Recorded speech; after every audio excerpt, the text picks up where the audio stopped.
Hey everyone, Douglas here, Kenner Market Analysis, and welcome to the weekly macro update. It is Sunday, May 3rd, 2020, 11:19 p.m. Eastern Standard Time as I hit record and we get things rolling on this week's look at the data and the macro landscape as a whole. And what we're going to kick things off for this evening's update is to pick up on the conversation we've been having over the past couple weeks with regards to the Federal Reserve's activity during the response to the COVID-19 crisis, primarily the kind of financial and economic consequence of it, and then the response to that from the Fed.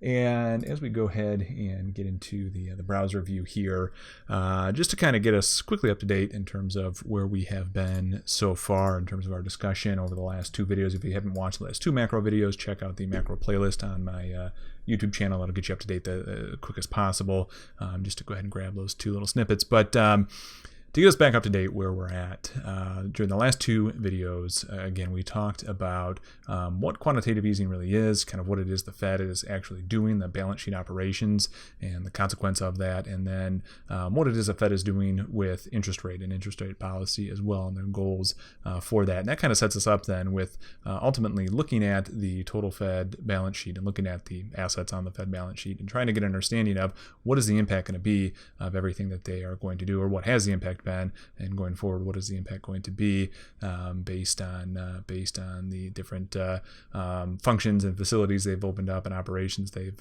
taken upon themselves to go ahead and do for what they see fit to go ahead and kind of save the economy from further peril. Before we dive any deeper, I want to make a very important point here, and that is that our goal here should not be to judge or make any political or kind of sociological or judgments, if you will, on the actions that the Federal Reserve has taken. What I'm trying to say is what we need to do is understand these actions from a really how are funds flowing into capital markets, how are funds flowing into the financial sector, and how do these massive amounts of money being moved around, how are these operations going to change that flow, how are they going to facilitate that flow, what is it going to look like? Because at the end of the day, the decision we have to make is, do we go long, do we go short, do we stay in cash, those sort of things. What is the best move with our money, and when we observe this and then we ultimately create a plan and we move forward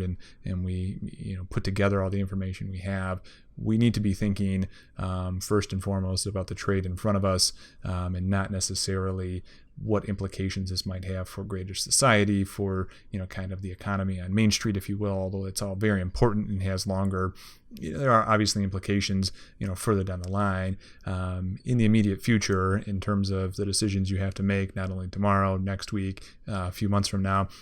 Those don't exactly fully get added into the equation. Again, not that that's not important, not that you shouldn't be weighing that, but I guess suspend judgment and just at least with regards to political and kind of sociological and impact of this, and let's look at this from a more financial objective standpoint in terms of the implication. So I'll digress on that, and I'll trust that we're looking at this, as traders first and foremost, from this point forward. So, the Federal Reserve has quickly accelerated their balance sheet from just over $4 trillion prior to the COVID-19 crisis to now well over $6 trillion in assets. And again, we talked about what this was. It is the Federal Reserve essentially creating reserves to buy assets, expanding their balance sheet. That's the proper terminology, and that's what's actually happening. They're expanding their balance sheet to get assets that were on the balance sheets of other banks, institutions, and whether it be primary dealers or whatnot, and getting those assets onto the balance sheet of the Federal Reserve. So so whatever institution is doing that asset swap can have liquid reserves for whatever need they might have, or to meet some sort of Basel Accord regulatory constraint. So again, we've seen over 2 trillion expansion here in just a couple of weeks, and now we're going to go ahead and break down exactly what that is by looking at the Federal Reserve balance sheet. If you ever get onto the Federal Reserve FRED here, their economic database, and you ever find a kind of a popular chart or something like that gets floated around, such as total assets of the Federal Reserve, it's always worth scrolling down here and seeing exactly where that information is coming from and trying to piece together everything that's on there. And this will kind of help you grow in terms of just kind of understanding what it is you're looking at. And that's exactly what we're going to look at. We're going to look at the H41 factors affecting reserve balances. It's a really kind of important, worthwhile document to keep an eye on and check in on once in a while and really understand exactly what's happening, because it is the balance sheet of the Federal Reserve. So that is what we're going to look at and try and break down, kind of what is the majority of these new assets, and then also what the implications of this might be. All right, so first things first, then let's take a look at kind of what the major changes have been since last year at this time, and that's going to be this third column. So the first column is the total, the second column is the change from a week ago, and then the final column is a change from a year ago. And this is, or I should say, the third column, and this is what we're going to want to pay attention to as at least for the time being, just to kind of show the change year over year. And you'll notice right away, again, we are looking for about 2.5 trillion in terms of changes. The majority of that is going to be securities held outright, and that primarily is going to be your treasury securities. Again, bonds and like tips and that sort of thing are going to be the majority of what this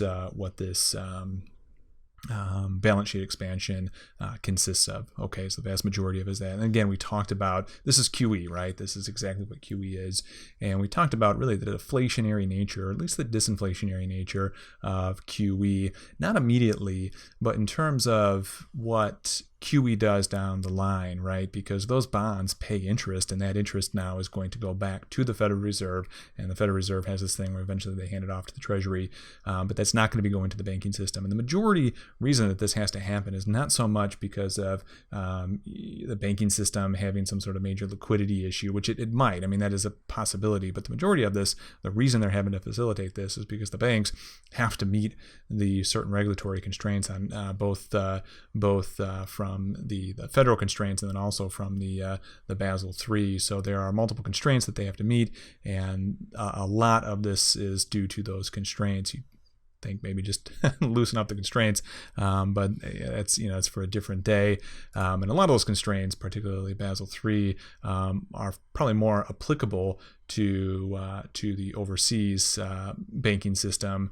That's maybe a lot more classic, what you'd understand as banking, where you do kind of have a more reserve kind of multiplying banking system. The U.S. banking system is not that. It functions in a more endogenous way, and so to a certain extent, this is really not the right thing for the Fed to be doing. And in terms of if they're really trying to look to keep as much money out there as possible. In the short run, it might create some, liquidity or loosen liquidity needs, but in the long run, you're really just taking an income channel out from the economy, and that additional $2 trillion of bonds that would have paid, at least a couple percent, that will no longer be paying a couple percent into the banking system that becomes new money, and ultimately into the financial system that will prop up equities. That's taken away. Now on the reverse side, you might think, okay, then how come equities over the last 10 years have done so well? Well, on the reverse side, one of the things that it is going to do is lower interest rates, meaning that new money that is coming into the market obviously doesn't want to buy bonds if it wants to make any sort of return. So it's going to ultimately seek out higher risk assets such as equities. So that is kind of how QE actually props up interest rate. It's not that, not interest rates, props up equity prices. It's not that the Federal Reserve is straight up printing money to buy equities. It's that it's the function of how money gets invested and how equities appear in kind of these pricing models when interest rates are so low. So again, the majority of it is into the majority of the expansion that we've seen is from the year prior, and again, the majority of the balance sheet of the Fed is within bonds and bills and that sort of thing. The next big thing that the Federal Reserve is doing, and this is much more unique to this crisis. Some of this is a bit of a holdover from the 2008 great financial crisis, but we're also seeing some new operations, facilities, I think they're called, that are happening in this crisis, and that comes up in the loans. And this is kind of the new alphabet soup of programs that the Federal Reserve has launched. And we'll go through a few of these, and one in particular that I really want to draw your attention to tonight as well, that I think is probably the most important for its direct implications on equity prices. I'll be interested to see how it plays out going forward. But let's take a look at these. The primary dealer, we'll look at the primary dealer credit facility last. The money market mutual fund liquidity facility, that's going to be, as the name implies, for money market funding. I think that the main import here would be commercial paper. You'd also see primary credit is also a commercial paper line, I believe. Another one that you'll want to keep an eye on is the Paycheck Protection Program liquidity facility. And again, these to back up to, these prices are in millions, so you're looking at only $14 billion for this. What worries me about all of these, and then we'll talk about the primary dealer credit facility last. What worries me about all of these is these are essentially loans to companies that have no cash flow to begin with right now. And I guess the worry, and again, this is I'm going to try and make this again is focused on kind of the impact to the finance sector as much as possible, ultimately the trading decisions, is this will allow the income flow to continue, right? This will help some paychecks continue to hit the bank account, and for the time being, prop up that spending, right? And that's that's what we need to see to continue to have equities go higher.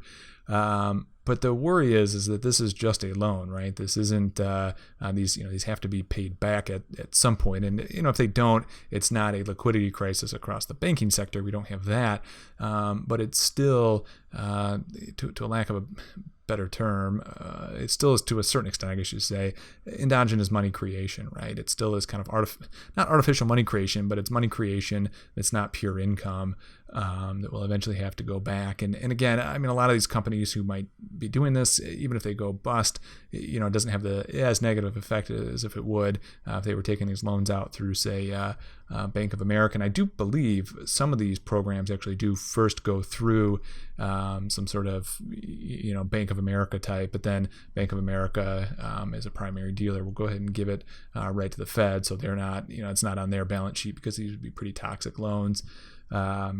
Either way, I guess what I'm trying to say is that sudden push in kind of new money and endogenous money coming into the economy is just that. It's going to wane, and it's going to be very artificial. So we have to be very careful, particularly if this continues to grow. Right now, I would say this is at pretty small levels in terms of its impact, but as it continues to grow over the crisis, we need to make sure that when it finally starts to wane, that we'll keep a close eye on that and make sure that there's some other flow coming in to take the place of this flow, if you will, to make sure that money is continuing to go through the economy to continue to prop up prices along the way. So that is kind of one important thing to keep an eye on in the coming weeks, months, as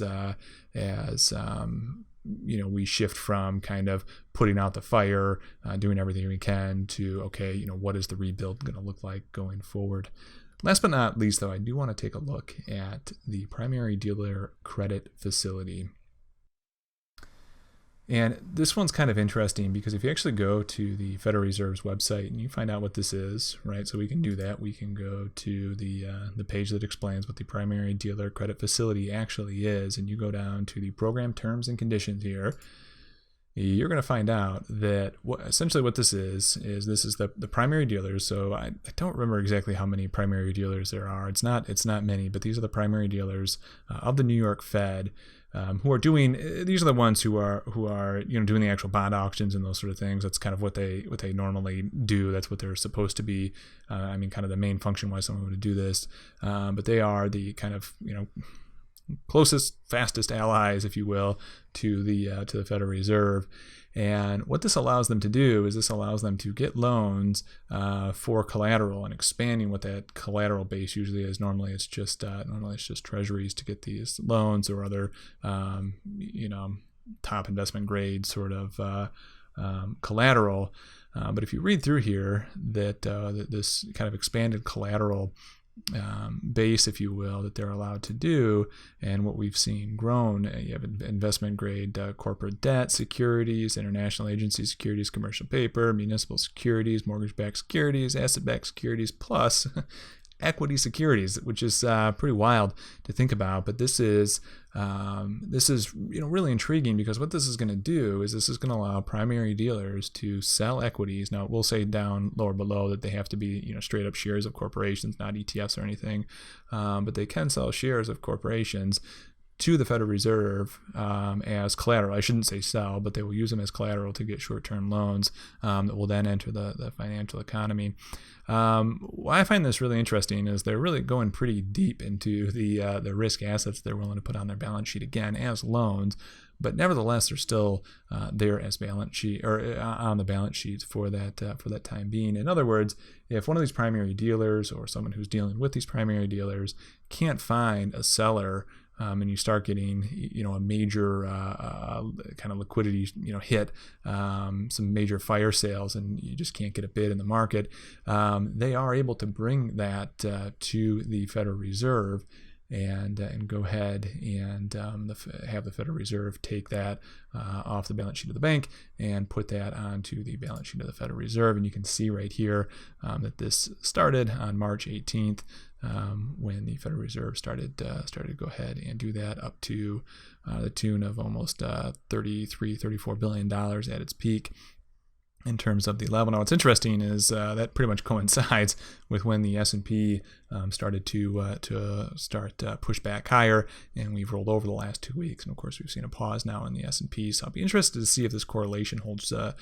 true going forward, and if that's actually what is happening.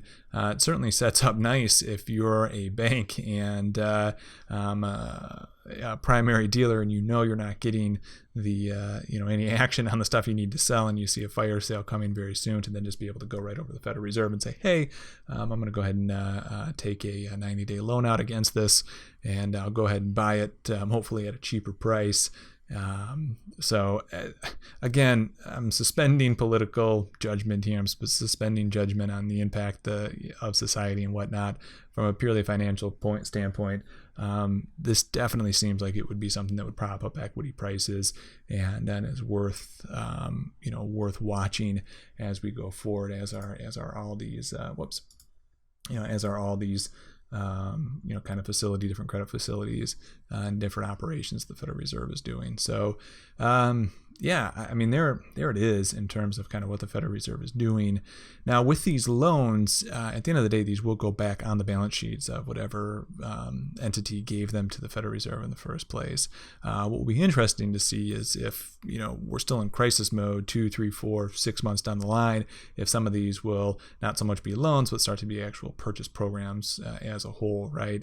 In other words, if the banks are unable to get some of these assets back onto the balance sheet, that they'll then go on, stay permanently on the balance sheet of the Federal Reserve. It's certainly not the intention right now, but if that were to become the case, the next question is, at some point, let's just say that the equity shares that end up on the Federal Reserve balance sheet end up having to stay there permanently. The question would be, at some point, those equity shares would start to raise in price, presumably, and that's an income channel, or pay dividends or something like that, and that's an income channel that's being taken out of the real economy that is now just going to the Federal Reserve. What are they going to do with that? And to me, that would seem deflationary because, again, of that removal of another income channel. So it's definitely, again, just like treasuries, that's something that we'll have to keep an eye on. And it's kind of, as you read the news and you see the headlines, that's the impact of this, and that's what we need to kind of keep an eye on and stay on top of. So that is where we are at right now in terms of what the Fed is doing, hopefully the last kind of 3 times I've talked about this can really put a slightly better picture in terms of what's happening, and more importantly, what the potential impact is going to be not only tomorrow but next month, next year, and down the line in terms of what the Federal Reserve is accomplishing with their balance sheet operations. And I'll wrap it up there. All right, that's going to wrap things up for this preview look of the weekly macro update. If you haven't yet already subscribed, make sure you do that. Turn on that bell notification so you won't miss an update going forward. And if you found this video particularly helpful, make sure you give it a thumbs up as well. And if you are a trader, investor, and you're actively trading, actively investing, and you like this sort of research and analysis and you find this helpful, make sure you check out my Patreon page. That's where you can get multiple, both kind of chart, technical analysis and macro analysis multiple times a week. And then on top of that, I now have a Discord channel where I do kind of daily updates as well, kind of quick daily updates as well, and that is available there. So if you're interested, head on over there, patreon.com/CannonMA. Anyway, that will wrap up this video for this week. So good trading, everyone, and we'll see you next time. Bye-bye.